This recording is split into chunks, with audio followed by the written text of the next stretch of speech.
Hello everyone and welcome to my class. To continue with the second theme of class 12th history, kings, farmers and towns, we are covering an important time period of Indian history, that is from 600 BCE to 600 CE.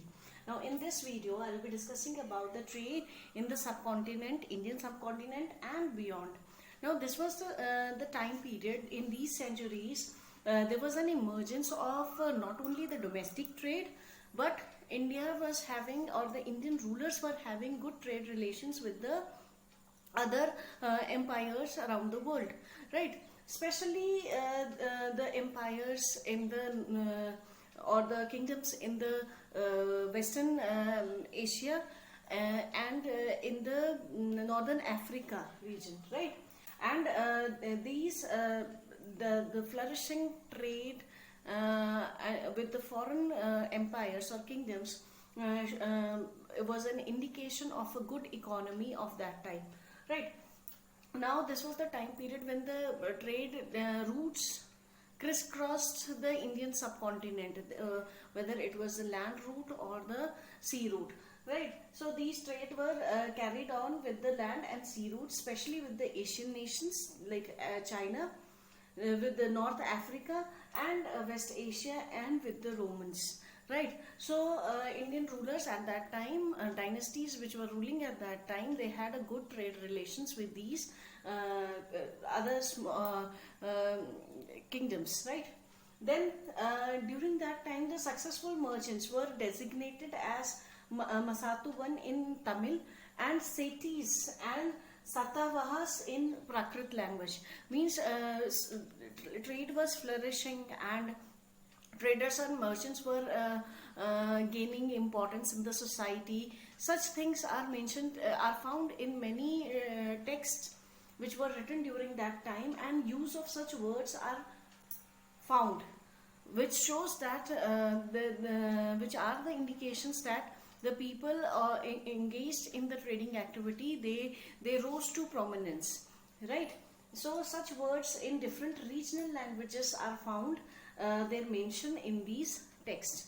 Now and there is an excerpt given in the book, excerpt from Periplus. Periplus is a Greek word which means sailing around, and this Periplus, or the sailing around of Erythraean Sea, again it is a Greek word of Red Sea, the present Red Sea. It is the sailing around account of Erythraean Sea or the Red Sea, which gives a detailed list of the products which were probably used for commodity of exchange between different nations, right? The trade that was carried during that time using different products, like especially in from Indian subcontinent, they might have traded in pepper, the spices and the local products, right? So the sailors coming from the sea route, especially from the Red Sea, they used to carry their products, their commodities, to exchange it with the Indian products, especially the spices, right?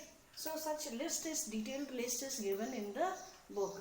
Now talking about coins and kings, when we are talking about flourishing trade, then there is evidences which shows that this was the time period when coins were widely used by the people, right?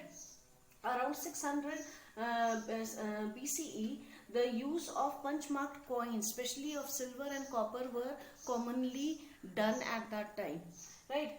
And the punch-marked coins are the earliest form of coins that till so far has been found in Indian subcontinent.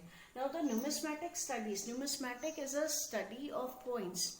Now the numismatic study shows that the rulers and they used their names, their dynastic names on the coins, which shows that yes, certain particular dynasties were ruling at that time. Especially like in the case of Mauryas, their coins have been found mentioning their names, right? The first coin bearing the name of the rulers were of Indo-Greek coins. It is found in the northwestern region of India. they were ruling that region, and they were bearing the name of the ruler of who have issued those coins, and these coins belonging to the 2nd century BCE. Right. Now, the first time the gold coin was used by the Kushana rulers who ruled in the northern region of Kashmir, Gandhar region of India. Right.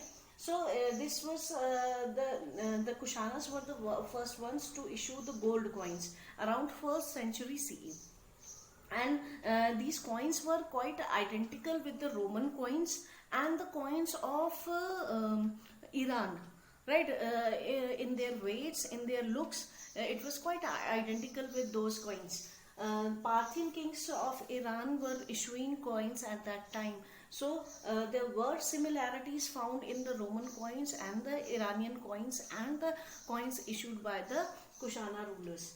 Now, use of gold coin also shows, it is a clear indication that widespread trade was taking place on Indian subcontinent, and it shows the prosperity of the people of that time. They were using gold and silver coins, right? This shows that the economy was quite good at that time. Now, coins issue a large number of Roman coins in the form of hoards have been found in the excavation sites. Means the people hoarding the Roman coins, of good quality coins at one place, it was found, which again shows that India was having a trade relation with the Romans. Now, coins issued by the tribal republics also found in Indian subcontinent, especially the Yaduhas of Punjab and Haryana. They were small republics, but these leaders, they also issued coins of means their own coins, right? Probably the people of their territories using these coins. These coins were in circulation at that time, right? Then the purity wise, the brilliant gold coins were of the purest form of gold coins were of Gupta period. The Gupta rulers used to issue such pure gold coins, right? Which again shows that the Gupta Empire was this was the glorious time period of Indian history when they were using such gold coins. Then there was a slight decline in the use of coins after 6th century CE. Reason historians have given different reasons for such decline. Probably the prominent reason that they have suggested was there was a decline of the Roman Empire in the west. So this disturbed the trade with the Romans, and since there was a decline of the empire, so long distance such prosperous trade declined automatically in India, right?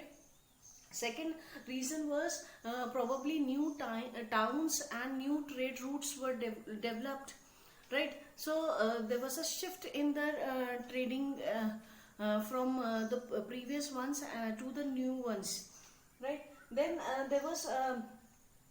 there may be coins in circulation. This is again one assumptions of the historian, that coins were no doubt were in circulation. People were using coin, but rather than holding them at one place, they were using coins frequently and not holding these coins at one place, right? So this is probably one of the reason, that since the coins were in circulation and not found at one place, shows that the frequent use of coins in day-to-day activities, right? So these are the certain assumptions made by the historians regarding the decline of usage of coin after the or decline of trade after the 6th century CE. So this is all about coins and the rulers, and please like, share and review and subscribe this channel. Thank you.